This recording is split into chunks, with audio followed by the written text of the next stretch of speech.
Hi ಎಲ್ಲರಿಗೂ ನಮಸ್ಕಾರ. Veena Lakshith YouTube ಚಾನೆಲ್ಗೆ ನಿಮ್ಮೆಲ್ಲರಿಗೂ ಸ್ವಾಗತ. ಇವತ್ತಿನ ರೆಸಿಪಿ ರವೆ ರೊಟ್ಟಿ. ತುಂಬಾ ಸಾಫ್ಟಾಗಿ ಮತ್ತು ಅಷ್ಟೇ ಈಸಿಯಾಗಿ ಮಾಡಬಹುದು.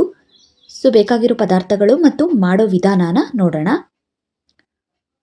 ಒಂದು ಸ್ವಲ್ಪ ಕೊತ್ತಂಬರಿ ಸೊಪ್ಪು ಈ ರೀತಿ ಸಣ್ಣದಾಗಿ ಹೆಚ್ಚಿಟ್ಕೊಂಡಿದ್ದೀನಿ. ಒಂದು ಅರ್ಧ ಸ್ಪೂನ್ ಜೀರಿಗೆ, ಒಂದು ಸ್ವಲ್ಪ ಸಾಸಿವೆ, ಒಂದೆರಡು ಒಣಮೆಣ್ಸಿನ್ಕಾಯಿನ ಈ ರೀತಿ ಸಣ್ಣ ಕಟ್ ಮಾಡಿ ಇಟ್ಕೊಂಡಿದ್ದೀನಿ. ಹಸಿಮೆಣ್ಸಿನ್ಕಾಯಿ ಕೂಡ ಬಳಸ್ಕೋಬೋದು.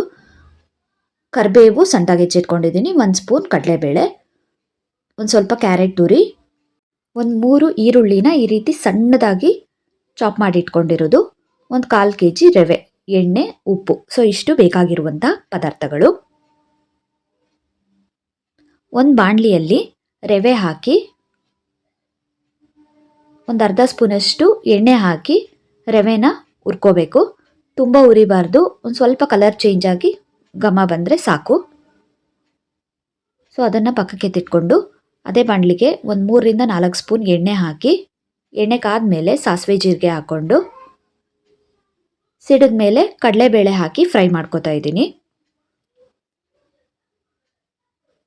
ಕಡಲೆಬೇಳೆ ಸ್ವಲ್ಪ ಫ್ರೈ ಆಗಿ ಒಂಬಣ್ಣ ಬಂದ ಮೇಲೆ ಕಟ್ ಮಾಡಿರುವಂಥ ಒಣಮೆಣ್ಸಿನ್ಕಾಯಿ ಹಾಕಿ ಫ್ರೈ ಮಾಡ್ಕೊತಾ ಇದ್ದೀನಿ. ಅದಾದಮೇಲೆ ಸಣ್ಣದಾಗಿ ಹೆಚ್ಚಿರುವಂಥ ಈರುಳ್ಳಿ ಹಾಕಿ ಫ್ರೈ ಮಾಡ್ಕೋಬೇಕು. ಈರುಳ್ಳಿ ಸ್ವಲ್ಪ ಫ್ರೈ ಆದಮೇಲೆ ಕರಿಬೇವು ಹಾಕ್ಕೊಂಡು ಫ್ರೈ ಮಾಡ್ಕೋಬೇಕು. ಈರುಳ್ಳಿ ಎಲ್ಲ ಚೆನ್ನಾಗಿ ಫ್ರೈ ಆದಮೇಲೆ ತುರಿದಿರೋ ಕ್ಯಾರೆಟ್ ಹಾಕ್ಕೊಂಡು ಮಿಕ್ಸ್ ಮಾಡಿಕೊಂಡು ಫ್ರೈ ಮಾಡ್ತಾ ಇದ್ದೀನಿ.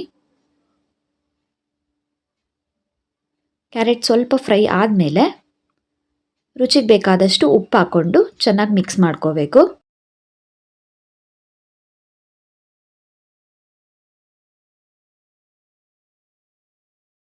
ಕ್ಯಾರೆಟ್ ಸ್ವಲ್ಪ ಫ್ರೈ ಆದಮೇಲೆ ಕೊನೆಯಲ್ಲಿ ಕೊತ್ತಂಬರಿ ಸೊಪ್ಪು ಹಾಕಿ ಚೆನ್ನಾಗಿ ಮಿಕ್ಸ್ ಮಾಡಿ ಫ್ಲೇಮ್ನ ಆಫ್ ಮಾಡ್ಕೊಂಡ್ಬಿಟ್ಟು ಹುರಿದಿರುವಂಥ ರವೆ ಹಾಕಿ ಮಿಕ್ಸ್ ಮಾಡ್ಕೋಬೇಕು.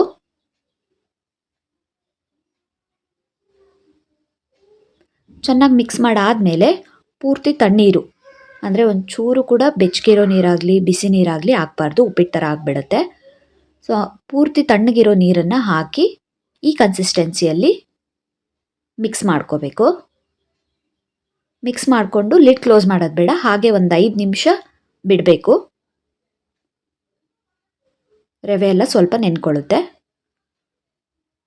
ಅದಾದಮೇಲೆ ಒಂದು ಹೆಂಚಿಗೆ ಫುಲ್ಲು ಎಣ್ಣೆನ ಈ ರೀತಿ ಸ್ಪ್ರೆಡ್ ಮಾಡಿಕೊಂಡು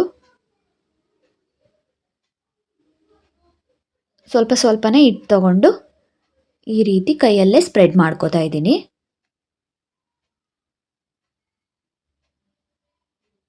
ನಿಮಗೆ ತೆಳ್ಳಗೆ ಬೇಕಾ ಅಥವಾ ಸ್ವಲ್ಪ ಮಂದ ಇರಬೇಕಾ ನೀವು ನೋಡಿಕೊಂಡು ರೊಟ್ಟಿನ ಹಾಕೋಬೋದು. ನಾನಿಲ್ಲಿ ಸ್ವಲ್ಪ ತೆಳುವಾಗೆ ಮಾಡ್ತಾ ಇದ್ದೀನಿ.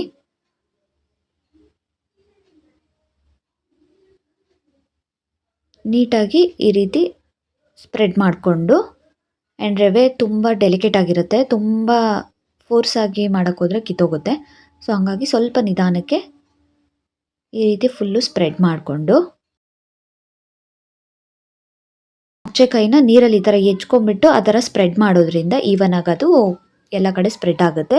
ಒಂದು ಕಡೆ ದಪ್ಪ ಒಂದು ಕಡೆ ಸಣ್ಣ ಆಗೋದಿಲ್ಲ. ರವೆ ರೊಟ್ಟಿ ಬೇಯೋಕ್ಕೆ ಸ್ವಲ್ಪ ಟೈಮ್ ಕೊಡಬೇಕು. ಚೆನ್ನಾಗಿ ಸ್ವಲ್ಪ ರೋಸ್ಟ್ ಆಗೋ ಥರ ಫ್ರೈ ಅದು ಬೆಂದ್ರೇ ಟೇಸ್ಟ್ ತುಂಬ ಚೆನ್ನಾಗಾಗುತ್ತೆ. ಸ್ವಲ್ಪ ಹಸಿ ಇದ್ರೂ ಅಷ್ಟು ಚೆನ್ನಾಗಿ ಅನಿಸಲ್ಲ. ಸ್ವಲ್ಪ ಟೈಮ್ ತೊಗೊಳುತ್ತೆ ರವೆ ರೊಟ್ಟಿ ಬೇಯೋಕ್ಕೆ. ಚೆನ್ನಾಗಿ ಟೈಮ್ ಕೊಟ್ಟು ಬೇಯಿಸಿದ್ರೆ ಟೇಸ್ಟ್ ಅಂತೂ ಸೂಪರಾಗಿರುತ್ತೆ. ಎಡ್ಜಸ್ ಎಲ್ಲ ಈ ಥರ ನಾನು ಬೇಯಿಸ್ಕೊತಾ ಇದ್ದೀನಿ. ಈರುಳ್ಳಿ ಕ್ಯಾರೆಟ್ ಎಲ್ಲ ಹಾಕಿರೋದ್ರಿಂದ ಬರೀ ರೊಟ್ಟಿನೇ ತಿನ್ಬೋದು, ಇಲ್ಲಾಂದರೆ ಕಾಯಿ ಚಟ್ನಿ ಕಾಂಬಿನೇಷನ್ ತುಂಬ ಚೆನ್ನಾಗಿರುತ್ತೆ.